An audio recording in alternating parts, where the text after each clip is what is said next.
Hello, I'm Tarek Basley and this is Downstream, the week's top stories from the world of science and technology on Al Jazeera. This week, tackling cybercrime and the legal threats to white hat hackers. Part human, part machine, the technology behind new robotic limbs. How extreme competitors in the Yukon could help us prepare for space travel. And 3D mapping the world's endangered coral reefs. But first, I'm bringing you this week's show from the World Innovation Summit for Health here in Doha, Qatar. It's an event that brings together policymakers in the area of healthcare and also considers some of the options when tackling some of the great healthcare challenges of our time. Also on display are some of the innovations and technologies that could make a difference. Improving the health of the world's poorest people doesn't always involve high-tech solutions. This solar-powered steriliser is made from a bucket, a pressure cooker and dozens of pocket-sized mirrors, and it costs just $150. A solar-powered autoclave enables nurses to actually sterilize their instruments on site. They can run the instruments, it takes about an hour, and they'll be able to treat patients. Another challenge is getting simple medical materials to remote areas. For example, intravenous saline fluid. It's 99% water. That means it's cheap, but the bags are expensive to transport and prone to leakage. One US-based startup wants to solve the problem using osmosis technology developed by the space agency NASA. It's basically a filtration system that you put a water input into one side. It'll automatically use a catalyst such as salt or sugar to pull the water through the filter to create an FDA-level sterile solution for the patient use. Another team of innovators has identified an acute need for affordable surgical drills. For many hospitals in poor countries, even a manual hand drill like this is unaffordable. If they do have one, it's not particularly safe for patients, and drilling the holes can take an awful long time. That's why this group of innovators have come up with a very simple solution. They've taken the kind of electric drill you might find in a hardware store, wrapped it in a housing that can be made sterile, and now they have a machine that does the same job as a $30,000 surgical drill. Bacteria that one person carries with them can be transmitted to the next person. You don't want that to happen. You need to cover the drill machine, and so our barrier, the fabric and the metal part, prevent any bacteria transmission. Fighting bacterial infections is also critical at childbirth. It's estimated 1 million mothers and babies in India and the African continent die each year due to a lack of basic birthing equipment. The team behind this $3 kit, made in India, hope to address this. It's also about access and the need at the right time. Again, I think it comes down to the whole packet being available at the time of delivery as an infection reduction tool. Those at the showcase are hoping their products can be proof that low-tech, high-impact innovations can solve some of the world's most pressing healthcare challenges. Well, this week, the US President Barack Obama asked tech firms to share more information with the government in an effort to crack down on cybercrime. President Barack Obama came here to the campus of Stanford University, the home of many technology breakthroughs, to call for a new partnership between government and the technology industry in combating cybercrime and data breaches. He noted that 100 million accounts belonging to American individuals or business interests had been hacked in the past year. He also referred to the well-known hack of Sony Pictures, which the government here has linked to the government of North Korea. But with many companies in the tech field like Google, Yahoo, and Facebook still outraged over what they see as the U.S. spy agency's penetration of their customer accounts, a lot of the tech industry is wary of such a new partnership. Obama himself referred to this, saying that it's not an easy matter to arrange. Grappling with how government protects the American people from adverse events, while at the same time making sure the government itself is not abusing its capabilities, is hard. You know, the cyber world is sort of the wild, wild west. And to some degree, we're asked to be the sheriff. Cybersecurity experts say industry has legitimate concerns about government intrusion. From the industry perspective, I think, people want to protect their customers, right? I mean, if you're a business and you have customers, and at the end of the day, your goal is going to be to protect them. So you're going to try to put in every single measure you can. And that comes back to this discussion we have to have about where is the balance between me protecting my customers, everybody, all of us collectively protecting the country together, and how do we do that? Several of the biggest online companies are working to develop encryption so advanced that not even the government spy agencies could crack it. The government is opposed to that move, but there's very little they can do legally to stop it. We'd love to hear from you if you have any suggestions of science or technology stories we should be covering. You can get in contact with my Twitter handle @TarekBasley. Well, still to come this week, the billion-dollar bank robbery, but no one will admit they lost their money. And how extreme competitors in the Yukon could help us prepare for space travel. Now though, some of the other technology and science stories of the week. There's a mystery in the skies above Mars. A vast 1,000-kilometre long cloud, 200 kilometres above the surface, has been baffling scientists. It was first spotted in 2012 and has appeared twice before. It's not clear what it is, but one explanation is that it's an exceptionally bright aurora, like the Northern Lights. And the European Space Agency's Rosetta spacecraft has had its closest encounter with Comet 67P. It passed just 6 kilometres from the comet's surface. Rosetta has mapped around 70% of the comet, but still no sign of its lander, which disappeared after crashing on the comet's surface late last year. Rosetta is now performing a series of flybys to study the comet as it warms on its approach to the Sun. And in the US, there's a plan for stricter rules on the use of drones. The Federal Aviation Authority says pilots should remain within eyesight of any unmanned aircraft. The draft rules will be up for consultation and won't come into force for a couple of years. But if it passes in its current form, it would mean that drone delivery services like the one planned by Amazon wouldn't be possible. Well, tackling cybercrime and catching hackers is a complicated business. In a minute, we'll be hearing about what could be the largest ever hack of the banking system, $1 billion. But first, the US law that could see those who are chasing the hackers be prosecuted themselves. At the Johns Hopkins Computer Science Department, Paul Martin is showing his professor the progress he's made in his research project. He's been hacking into devices used in hospitals around the world, but then making them safe from other hackers. These medical devices are everywhere, and they're connected to networks right now and to patients right now. And nobody has really done that much work on looking at the security of these devices and trying to prevent, especially the legacy devices, from being attacked. It's not just medical devices that are vulnerable to attack. From cars to our homes' power supplies and beyond, more and more of our lives are networked, all too often with minimal safeguards. But under proposed anti-hacking legislation announced last month by the Obama administration, it's researchers like Martin who could be prosecuted for attempting to explore network vulnerabilities. Finding bugs is really exhaustive. As an academic, Martin's professor thinks he would be safe from prosecution under the proposed legislation, but he's not sure. And he knows that many other so-called white hat hackers could be liable for prosecution for attempting to find weaknesses before those with bad intentions. What they're proposing is to make things that are already criminal even more criminal. I don't think that's going to solve the problem. They're also proposing to share information, collect information from private companies and share it with the National Security Agency. About all of us. Right? About all of us. And there are privacy problems with that. That's kind of scary. They're already collecting a lot of information. Now there's going to be more. As somebody who's a technologist, what I can tell you is the problem we have is a lot of very bad software in everything that we use, ranging from elevators to toasters. And you're trying to make it better. I think we're all trying to make it better. Is there a sense they're going an easier route as possible instead of actually going after corporations whose security standards is lax in the first place? Yeah, I mean, it's a hard problem. You have to get every company in America to start putting out secure software.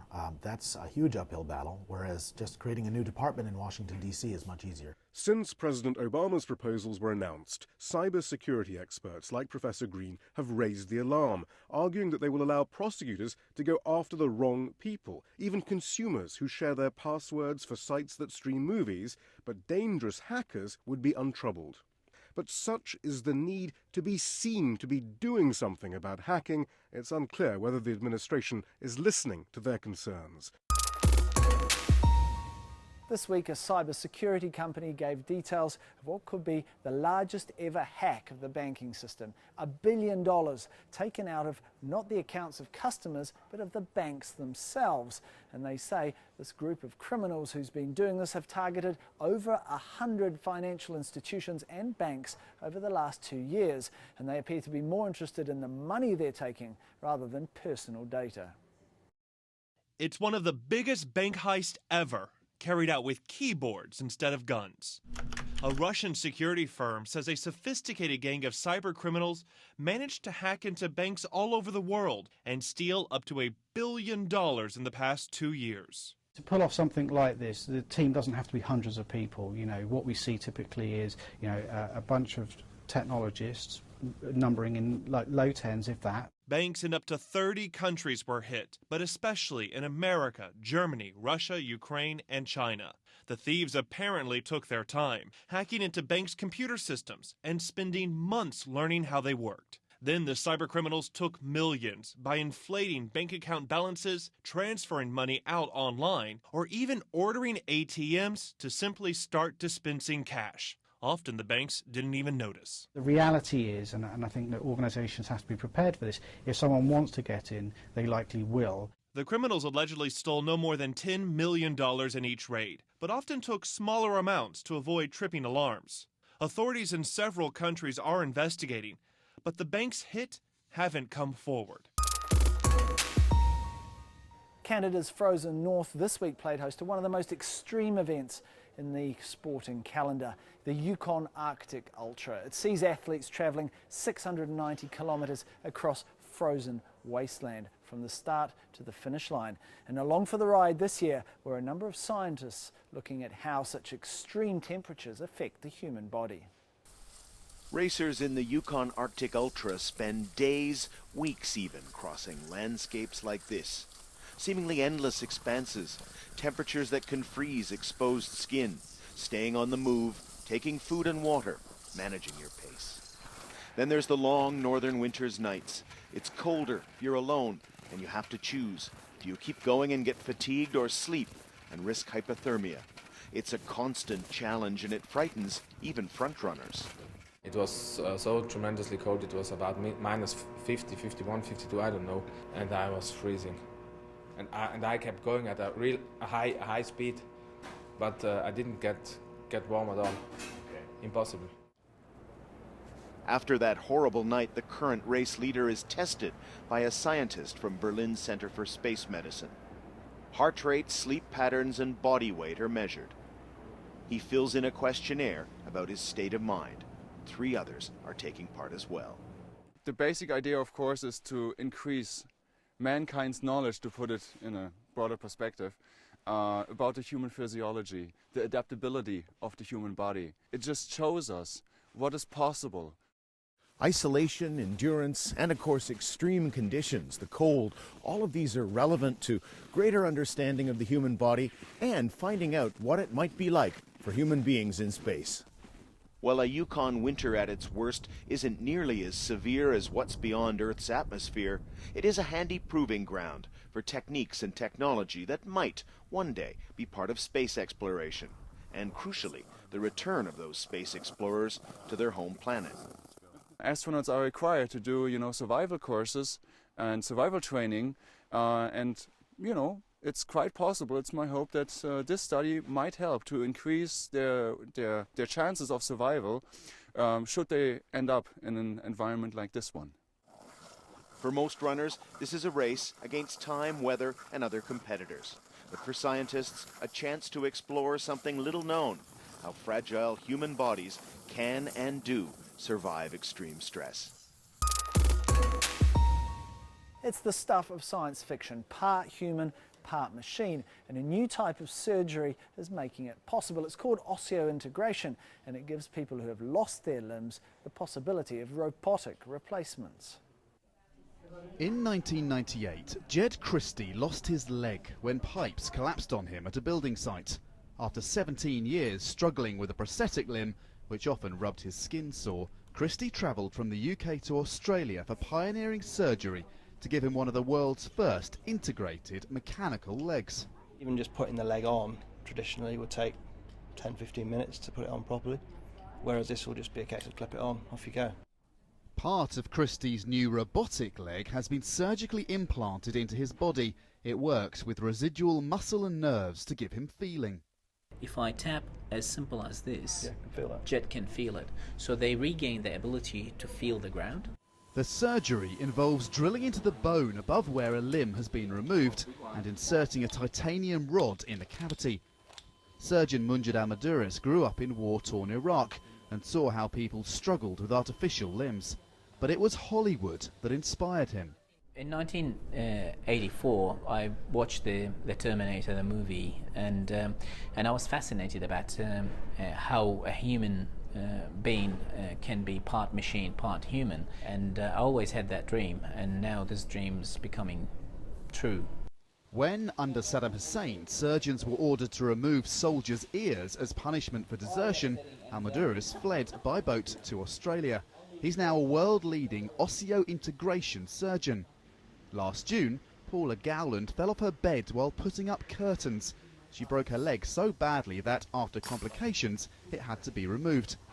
Watched by a British Army surgeon keen to learn techniques to treat injured soldiers, Al-Maduris is giving Gowland the implant for her to clip on a new leg. This sort of surgery is still very new. There are fewer than 10 surgeons in the world who've ever carried it out, and fewer than 400 patients that have received the implants that allow them to attach robotic limbs. 6 weeks after surgery, Gowland is getting used to her new leg. With crutches for now, she's walking again. I haven't used a wheelchair since I came out of hospital. After I've had my shower, it just becomes I put my leg on, and that's part of getting dressed. Most of Gowland's surgery was covered by her health insurance. Depending on its complexity, surgery and limbs can cost between $100,000 and $500,000. But prices will fall as robo-limbs become more common. To the oceans now, and some remarkable work being done by a team of scientists in the Western Pacific. They're using 3D mapping technology, much like that used by Google in its Street View, to map large parts of endangered coral reef. By equipping marine scientists with special cameras, Richard Beavers plans to quickly capture snapshots of the ocean floor. Well, traditionally, surveys were very, very time-consuming and very expensive to carry out. So you'd send in a diver, and they'd take a camera, and they'd point it down. You'd have a square showing a square metre, and you'd take a photograph. So you could do maybe 50 of these in a single dive. Whereas we've invented a technology that takes 360-degree imagery every 3 seconds as we're going along for 2 kilometres in a dive. Each camera also records the exact GPS coordinates for future reference. And that's what we've been doing over the last 2 years. We've collected over 1 million images, which is an accurate record which we can revisit, go back to those same GPS locations and see what change has happened. Richard says his new method of research is 30 times faster than traditional underwater mapping. It's an immense step forward in the speed and the efficiency at which we can do surveying. And then we also have got technology that can use image recognition to be able to identify the different species in the images. Joining him on his dive today is Jacqueline Lycoon, a marine biology student.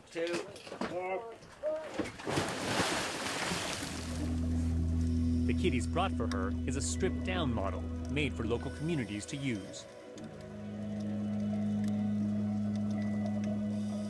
You take a shot, then turn the camera, and take another shot. Jacqueline turns out to be a fast learner, and pretty soon she's photographing images of the coral by herself on the reefs she grew up swimming around. So this is the program. So once you've loaded these... Back on land, Richard shows her how to stitch together the photographs and then create the 3D panoramic images. Caitlin has also joined forces with internet giant Google, and the images can be viewed online as an underwater version of Street View. What we want to do is to be able to take everyone virtually diving. So let anybody go and see these environments for themselves. And with our photography, we can go into an environment and take the 360 images, which will allow them to do just that. Steve Chow there with that report from the Western Pacific. If you'd like to see his full show, it's on this week's 101 East on our website. That's all I have for you this week. I do hope you'll share the video and also take a look at the website, aljazeera.com. There's all our old episodes there for the viewing. You can also follow me on Twitter @TariqBasley. Thanks for watching. Till next time, goodbye.